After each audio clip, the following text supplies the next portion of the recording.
Hewlett Packard went to hell after that, but because Bill and Dave died.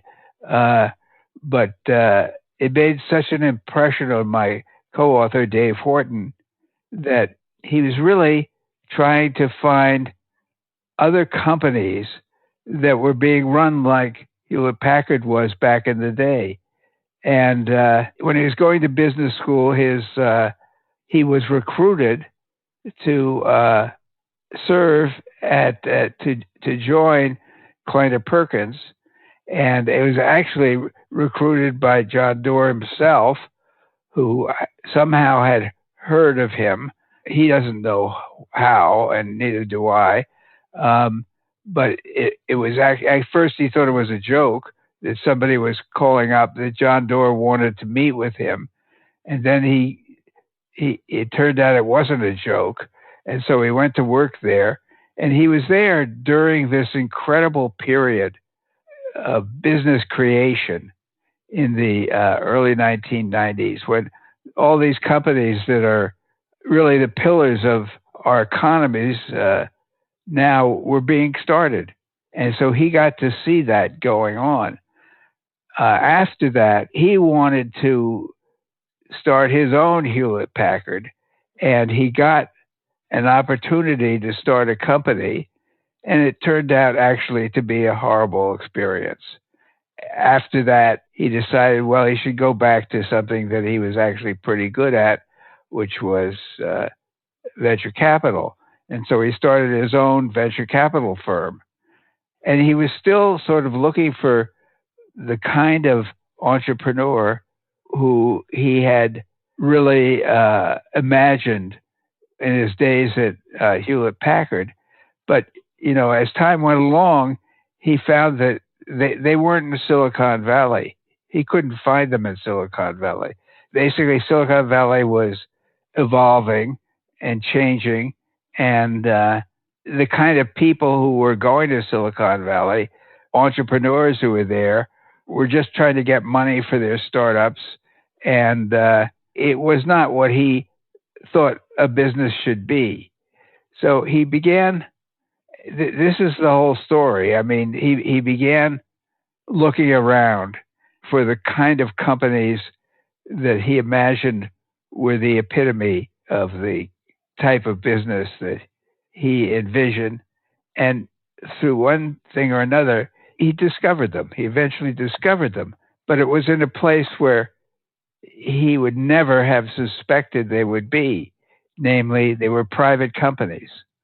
All of these companies were private companies, and they all shared certain characteristics in common, which were exactly the qualities that he had been looking for. And some of these companies were actually pretty big. Enterprise Rent-A-Car was one private company, which is actually the largest rental company in the world. There were a number of others, and they had certain characteristics in common, which he said, number one, these were all companies that had a larger purpose to what they wanted to do. I mean, when he would ask them why they stayed private and why weren't they going to sell, and he said, well, they would all say one way or another, well, we have this mission, essentially, this project that we have to complete, or that have been going on for years and years, and we want to stick with it. So that was one thing. They all had this larger purpose. A second thing was that these were all companies that, frankly, lasted beyond 100 years. I understand that in the European context, lasting 100 years means something different than it does in America.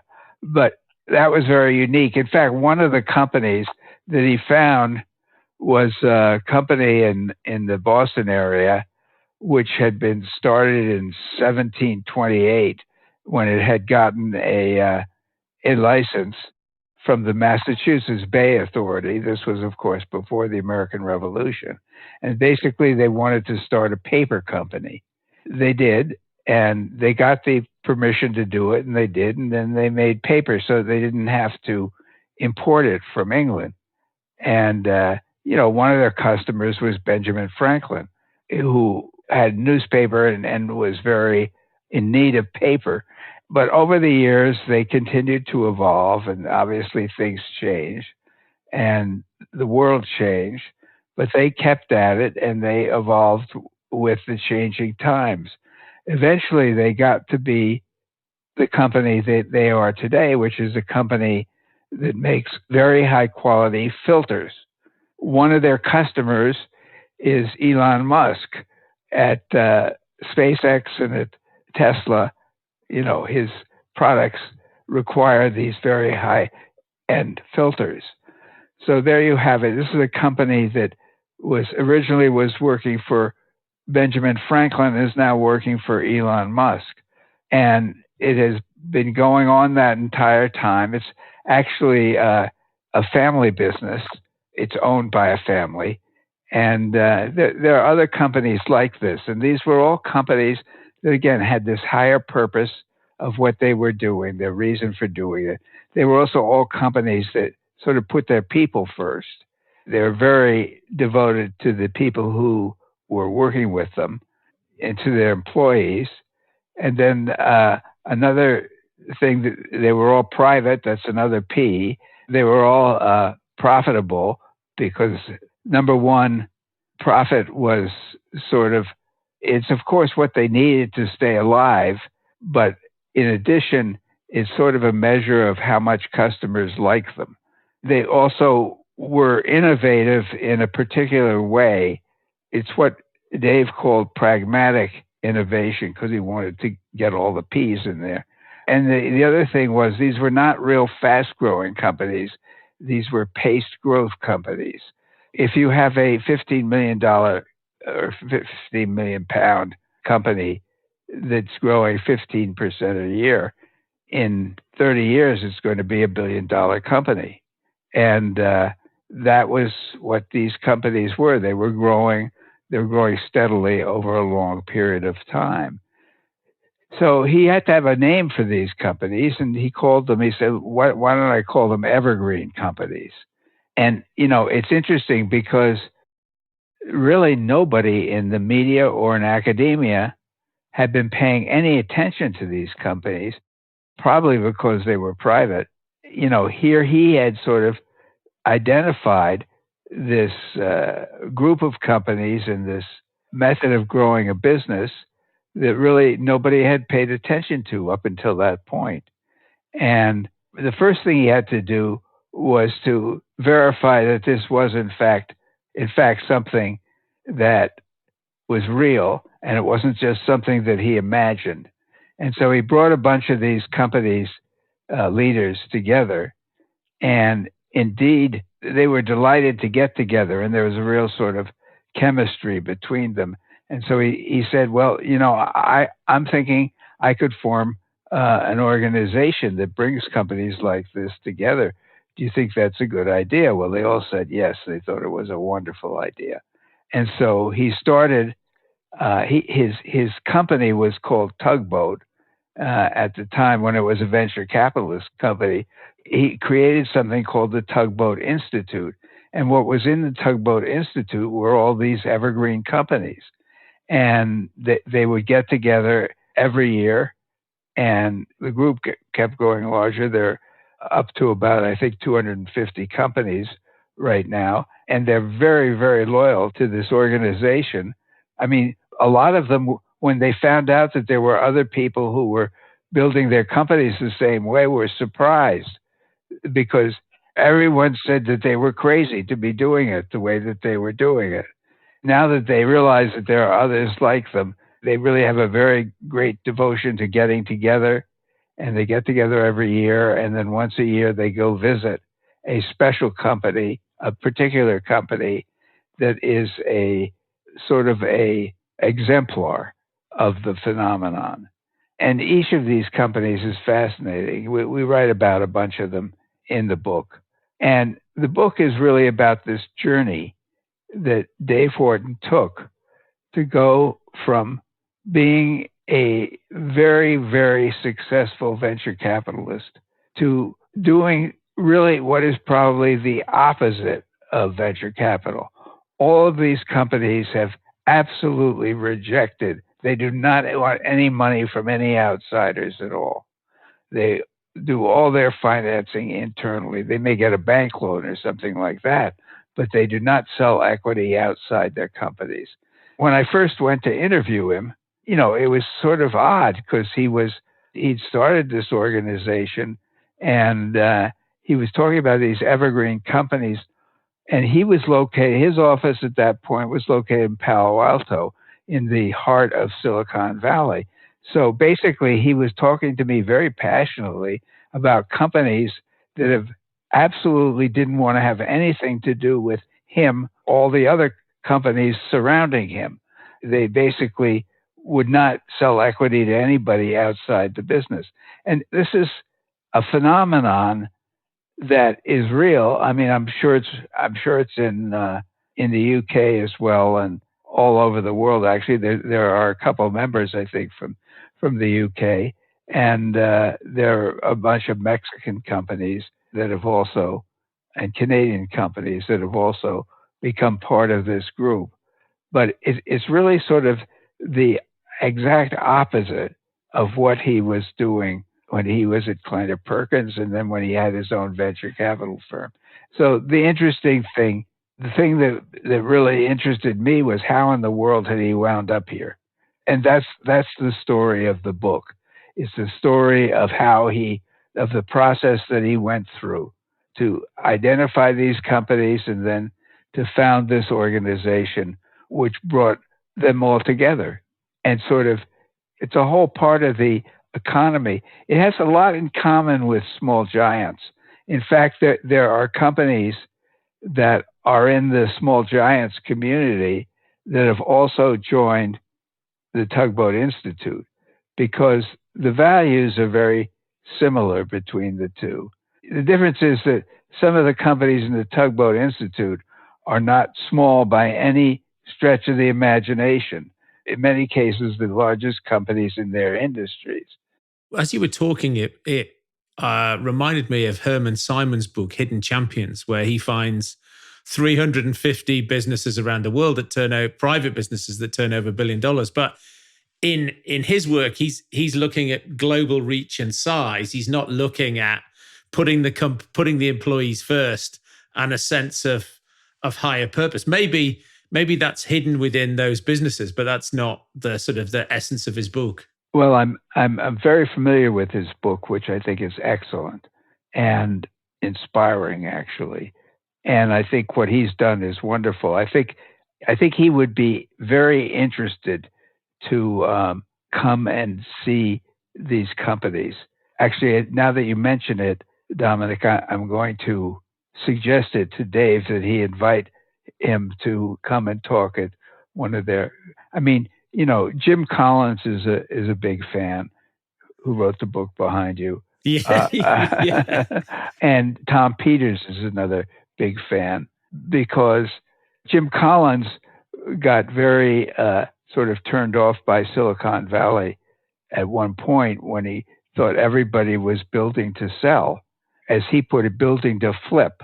And he wrote an article about it in Fast Company saying the difference between building to flip and building to last were like two very different ways to do it. And he was sort of very down on the people who were building to flip. They were basically in it to, make as much money as they could, which is great for them, but it doesn't get anybody else very excited. So he really understands what we're doing. And he was very interested to talk to Dave Whorton and to see that Dave had these two perspectives. I mean, Dave really learned about venture capital from the best people in the industry. And he learned about private equity because afterwards he worked for a company called TPS, which was like the preeminent private equity business. And now he's doing something that is totally different and opposite from them. So that's the book. The book is about his journey. That's fab. When do you think it's going to come out? Next year sometime? Yeah, I think so. I literally just wrote the last chapter and sent it off to Dave for him to read and edit as he saw fit. but we do think it's going to come out within the next year, but before the end of this year, I hope. Okay, fab. That's great. But let me pick your brains then on one of your earlier books, then the Small Giants book, because that I thought was, as you say, it's the sort of antithesis of Silicon Valley. It's that building a great business, but just not wanting to be big, just wanting to be great. Yes, I think the purpose, the real purpose of Small Giants is to make people realize that being big and being great are two different things. They really don't necessarily have anything in common. And I think as far as entrepreneurs goes, I think it was sort of liberating for entrepreneurs to basically say to them, look, the goal here is presumably when you're starting your business, you want it to be a great business. So one of the things you ought to do is sit down and think about what is a great business, what makes a business great. And different people will have different definitions of it. But if you realize that, a lot of people get into business and because of the environment around them, they think that their job is to really make the business as big as possible, that's what business is all about. And basically, Small Giants was saying, no, that's not what it's about. What it's about is building a great business, and different people might have different definitions of what that is. And some of them may think that in order to build a great business, it should be a very large business, and that's okay. That's their prerogative. But the important thing is to understand that they aren't the same thing. What's your definition of great then? Well, the one that I write about in Small Giants really has to do that there are sort of 6 characteristics which are similar to the ones in Tugboat. In fact, I think that the 7 characteristics, the 7 P's, as Dave Whorton calls them, for Evergreen companies, is a better definition of greatness. That mine was that these are companies that, number one, they had a crystal clear idea of the kind of business that they wanted to be.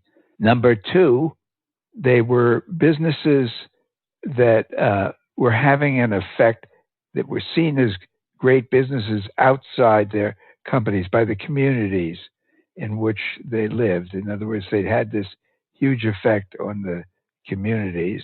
They really changed those communities. Number three had to do with their attitude towards customers, which really was to make the links with customers as personal as they could. In other words, to think of your customer as people who are making a decision to buy your product or your service. And the fourth one really, it was actually sort of, in some ways, contradictory to that. It was that the customer didn't necessarily come first, the employees came first. And the reason for that, when you think about it, is that once a company gets above a certain size, who has the contact with the customers? It's not the founder, it's the people who work for him. And so if you really care about your customers, you want people who care about them as much as you do. And the fifth one had to do with how they built their companies, which is they had different ways of doing it from sort of the standard business school way to organize a company. And then, of course, what I discovered after I originally wrote the book, some of these companies began to get into trouble. And so when I wrote this 10th anniversary edition, I added a new chapter called How Small Giants Fail. So I urge people to read the 10th anniversary edition, not the original edition, because that fact that is like any business, if you run out of cash, you don't have a business anymore. You can be doing all the most wonderful things in the world. You can have a great place to work. You can be doing wonderful things in the community. You can be all kinds of great things. But if you don't have cash, you're going to go out of business. And so I came up with 3 principles.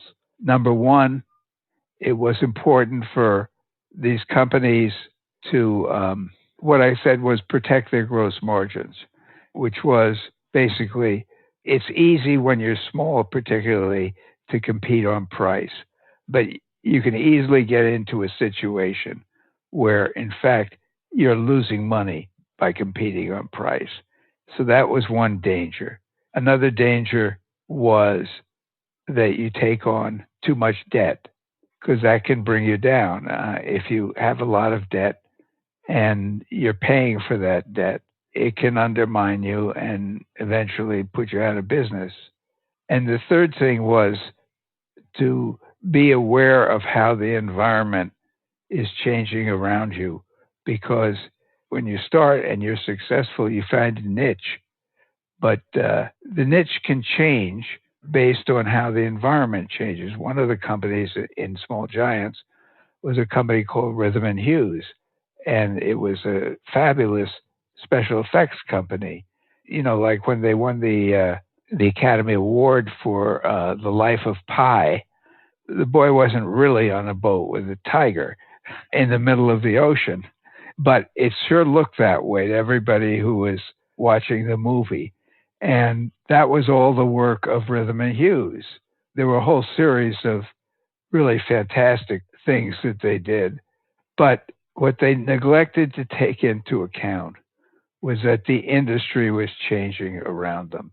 In other words, when they started out, Hollywood was the center of all movie making. But over time, that stopped being the case. Movie making went all over the world. And because they didn't follow it, because they didn't have a presence in Vancouver, say, or in Montreal or in London, the movie companies would instead hire local people. Well, eventually their business dried up. And the irony was the founder and leader, John Hughes, was so devoted to his people that he didn't want to lay them off.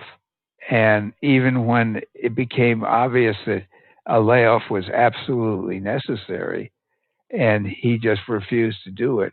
And unfortunately, what happened was that he wound up having to lay off everybody.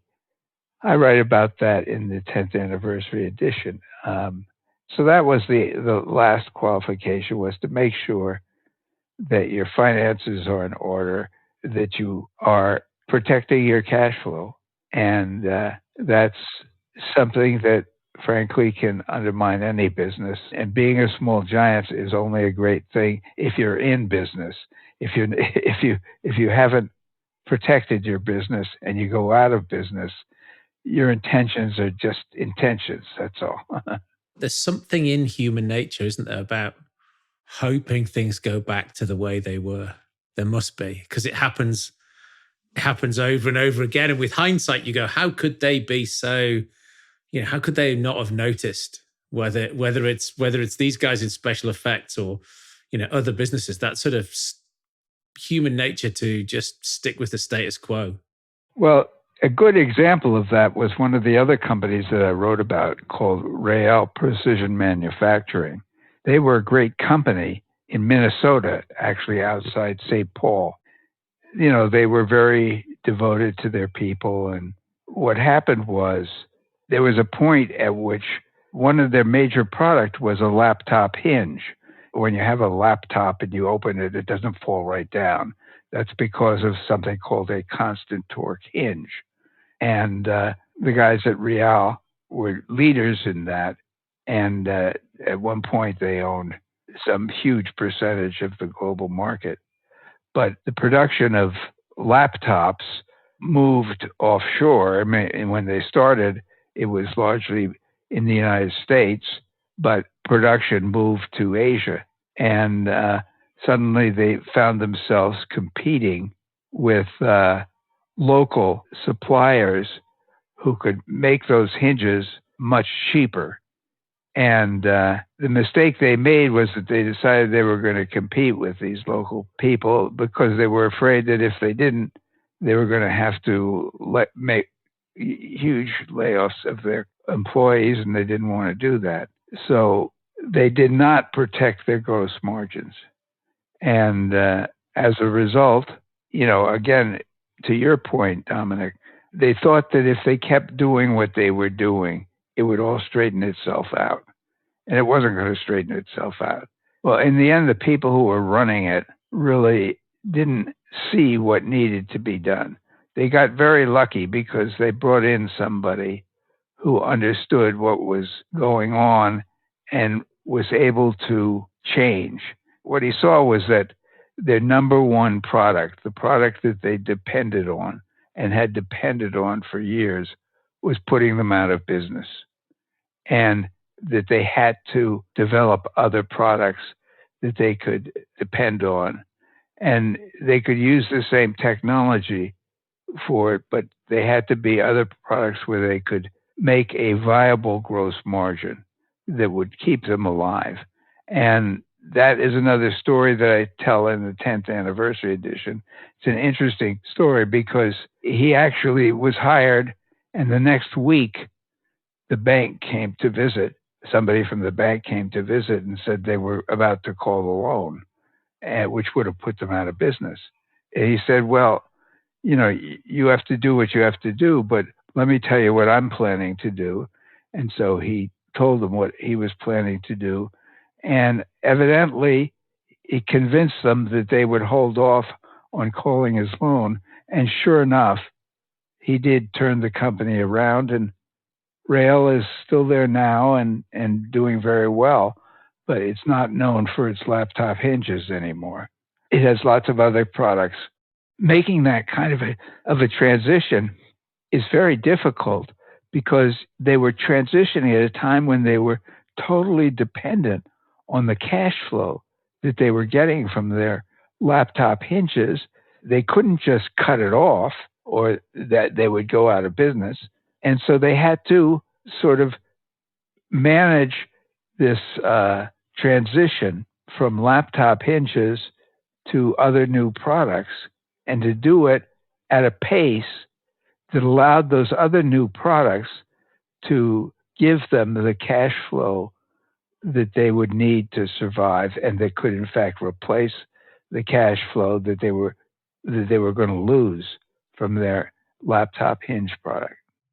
And often I find that, as you say, you launch into a niche, you've got a niche, and that sort of product marketing, the ability to bring a new product or service to market is often just completely lacking as a skill or an expertise inside a business. So, they obviously, as you say, brought that in from the outside. And sometimes that just fresh perspective is hugely valuable. And as you were telling me, as you were saying there about the bank, almost the serendipity of him turning up and the bank creates a sort of burning platform and an impetus. If he turned up a year before the bank, then maybe he wouldn't have been able to compel them to into action.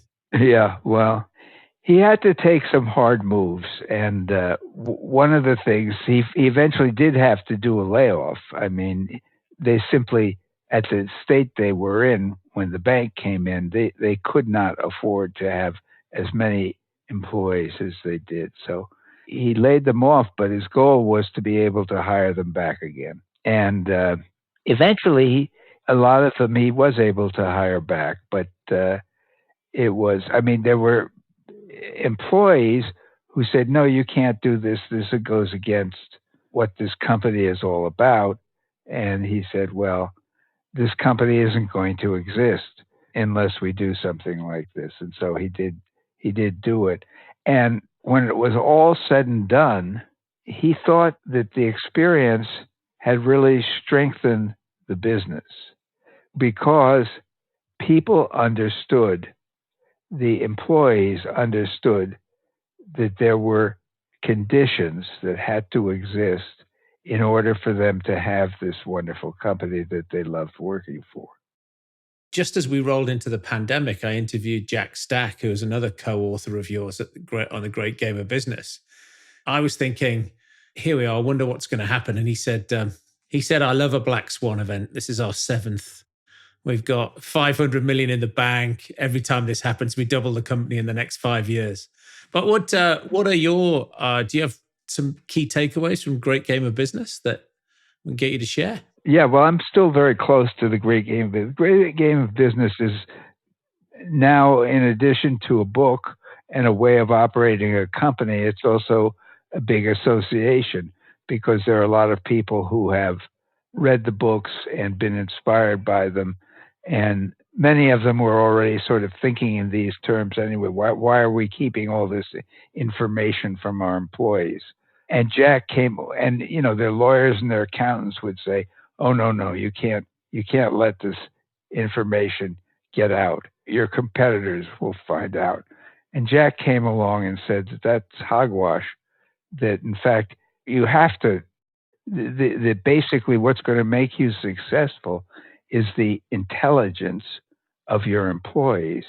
If your employees know how to run a profitable business, if they know the difference between profit and cash flow, and they understand what is the difference between making money and generating cash, if they know that, that is what is going to give you the strength to survive these black swan events. And they did do very well. They did fine during the pandemic. And, they're still doing very fine. He's funny because every time I call him up and talk to him, I ask him how the business is doing. And he tells me, it's going great. And it usually is going great. I'm actually on the board of, there's a subsidiary of the Great Game of Business, the subsidiary of SRC Holdings, which is what the name of the company is now, called the Great Game of Business. And they provide consulting to people who want to implement the Great Game of Business. And they also hold conferences and seminars and things like that. And they're doing very well. It's really their consulting, because there are a lot of companies that they look at SRC and they say, that's really the kind of company we want to have, but how do we get there? And it takes time, and it's not easy. And it helps to have a coach who sort of understands what are the different elements that you have to put together. And their concepts that it's important to understand, like what is a critical number? That is the number that you have to focus on, or if you don't focus on it, you're going to go out of business. And identifying, it's easy to say, well, it's revenues or profits or something like that, but usually it's something else that is driving. Leading indicator. Yeah, exactly. Yes. I remember talking to him and he said he realized that they'd made progress when he caught one of the cleaners watering down the floor cleaner. And he said, "What are you doing?" He said, "I'm making a contribution to gross profit." And I tell that story to a lot of our clients. And I think there was some research which was, what does the average man on the street in the United States think the profitability of a business is? And it's like 30%, it's not, it's 5%. But lots of clients are fascinated, when they do an exercise where they go, okay, here, notionally, what's the turnover of the business? £100. Well, where does the money go? There's sort of a starting exercise to say what happens to the revenue and where does it go and how much profit have we got and how much do the owners get paid? And the employees are always, before, unless you've done that exercise, are completely in the dark. And the expectations that they have, or the guesses that they've made about how much things cost and how much tax you pay and what the cost of the office, just they've got no idea at all. Well, it's very interesting that you say that. Jack and I both have a very good friend who you should get on your show named Doug Tatum. He wrote a book called No Man's Land, which is an exceptional book. You should read it. But in any event, he's a professor now. He did have his own company that was very successful, but then he decided he wanted to get into academia. And so he became a professor at Florida State University, which is known mainly for its football team, not for its academics. And he was teaching first-year business school students. He began to notice something that was odd about the way that they were talking about business. And he decided to give them he came up with a test that he wanted to give them. And the basic test was, what is profit? And there were two possibilities. Profit is what the company thinks that they can get out of, they can drag out of customers. And the other possibility was profit is the applause of customers. It's customers basically feeling that they like the product so much that they're willing to pay more for it. And he asked his students to rate this. And understand, these are business school students, and it was like something like 70% said profit was the first. It's companies dragging money out of try to trick customers into paying more for a product. And he was shocked by that, And then he talked to one of his colleagues and told them the story, and the colleague said, no, that couldn't be right. And he said, well, why don't you try it in your class? And lo and behold, he did. And again, it was 70%, thinking that profit is basically what companies can trick customers into paying. And then they went out and they got somebody to do a general survey to see what the general public felt.